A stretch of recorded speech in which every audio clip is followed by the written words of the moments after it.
చంద్రబాబు నాయుడు హైదరాబాద్ అమీర్పేటలో మాట్లాడుతున్నారు. ప్రత్యక్షంగా చూద్దాం. వరదలు వస్తున్నాయి, అనేక సమస్యల సుడిగుండంలో మనం ఉన్నాం.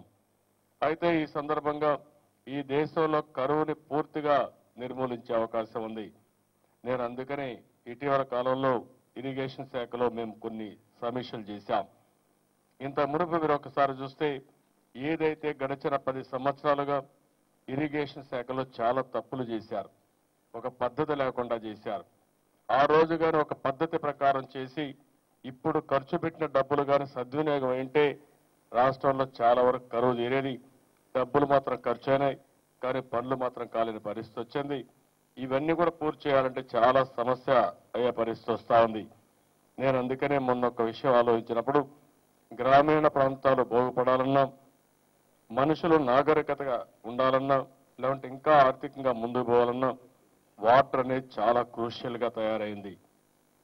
ఈ నీళ్ల కోసం మనం చూస్తున్నాం, అనునిత్యం దేశాల మధ్య యుద్ధాలు జరుగుతున్నాయి, రాష్ట్రాల మధ్య యుద్ధాలు జరుగుతున్నాయి, జిల్లాల మధ్య విభేదాలు వస్తున్నాయి, కడాన గ్రామాల మధ్య కూడా కొట్లాడుకునే పరిస్థితి వస్తూ ఉంది, వ్యక్తుల మధ్య కూడా కొట్లాడుకునే పరిస్థితి వస్తూ ఉంది.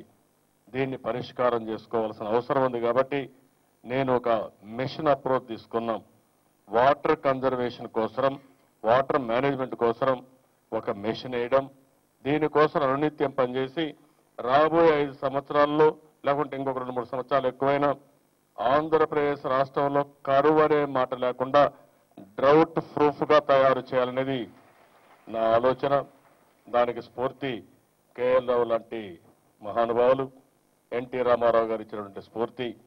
దీన్ని ఆలోచించే విధంగా చేయాలని నేను ఆలోచిస్తున్నాను. అవసరమైతే మనకు అక్కడ వచ్చిన వర్షపాతం